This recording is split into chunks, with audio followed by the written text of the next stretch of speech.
بسم اللہ الرحمن الرحیم۔ السلام علیکم۔ عبداللہ ابن مبارک کا معمول تھا کہ وہ 1 سال جہاد کرتا تھا، 1 سال حج کو جاتا تھا۔ اس نے 50 برس یہی معمول بنائے رکھا۔ 1 سال حج کے ارادے سے کوفہ آیا۔ اس کے پاس 500 دینار تھا۔ اس کا ارادہ تھا کہ سفر کے لیے اونٹ اور دیگر ضروری سامان کوفہ ہی سے خرید کر حج کو چلا جاؤں گا۔ ایک گلی سے گزر رہا تھا، کوڑے کرکٹ کے ڈھیر پر دیکھا کہ ایک عورت منہ پر نقاب ڈالے ایک مردہ بدبخت کو صاف کر رہی ہے۔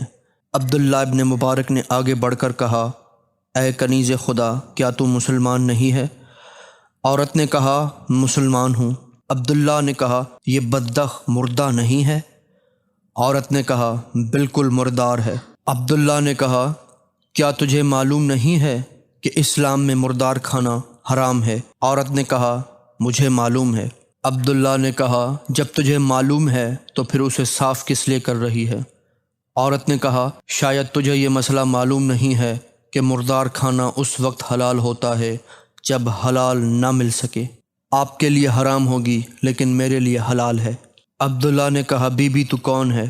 عورت نے کہا، بندہ خدا، آپ اپنا کام کریں، مجھے اپنا کام کرنے دیں۔ عبداللہ نے کہا، آپ مجھے بتائیں تو صحیح کہ بات کیا ہے؟ عورت نے کہا، آپ کہاں جا رہے ہیں؟ عبداللہ نے کہا، میں حج پر جا رہا ہوں۔ عورت نے کہا، حج سے فراغت کے بعد مدینہ بھی جائے گا؟ عبداللہ نے کہا، ضرور جاؤں گا۔ عورت نے کہا، نبی اکرم صلی اللہ علیہ وآلہ وسلم کی زیارت بھی کرے گا؟ عبداللہ نے کہا، ہر سال کرتا ہوں اور اب کے بھی ضرور کروں گا۔ عورت نے کہا، جب رسول اکرم صلی اللہ علیہ وآلہ وسلم کی زیارت کرنا تو آپ انہیں میرا سلام عرض کر کے میری موجودہ حالت بتا دینا کہ آپ کی اولاد کے لیے اب حرام بھی حلال ہو چکا ہے۔ عبداللہ نے کہا، بی بی آپ مجھے کچھ تو بتائیں۔ عورت نے کہا کہ میں کیا بتاؤں، میں اولاد علی و فاطمہ کی ذریت رسول ہوں۔ ایک شوہر تھا جسے امت نے اس جرم میں شہید کر دیا ہے کہ وہ اولاد رسول سے تھا۔ اب ایک میں ہوں اور 4 کمسن بچیاں ہیں۔ آج 4تھا دن ہے، مجھے مزدوری تک نہیں ملی۔ جو لوگ پہچانتے ہیں وہ حکومت وقت کے خوف سے مزدوری بھی نہیں کرنے دیتے۔ بچیاں بھوک سے بلک رہی تھیں، انہیں بہلا کر گھر سے نکلی ہوں۔ 1-2 گھروں میں مزدوری کی خاطر گئی ہوں، انہوں نے گھر میں داخل ہی نہیں ہونے دیا۔ مایوس ہو کر واپس آ رہی تھی کہ کوڑا کرکٹ کے اس ڈھیر پر یہ مردہ بدبخت دیکھ لی۔ اسے صاف کرنے بیٹھ گئی ہوں، لے جاؤں گی، پکا کر بچیوں کو کھلاؤں گی۔ عبداللہ کہتا ہے کہ میں نے اپنے دل میں اپنے کو بے شمار ملامت کی اور اپنے آپ سے کہا، اولاد رسول کو دکھانے کو کچھ نہیں ہے اور ہم رسول کی زیارت کو جائیں، کیا فائدہ میرے اس حج کا اور زیارت رسول کا؟ میں نے کہا، بی بی بدبخت چھوڑ دے اور دامن پھیلا۔ بی بی نے ابا کا دامن پھیلایا۔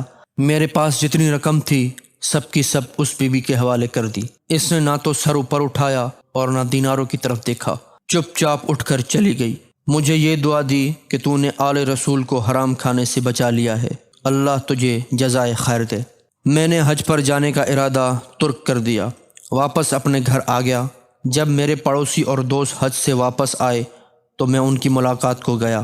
جس سے بھی ملتا تھا کہتا تھا، اللہ آپ کا حج قبول کرے، تو جواب میں وہ مجھے کہتا تھا، عبداللہ، اللہ آپ کا بھی حج مبارک کرے۔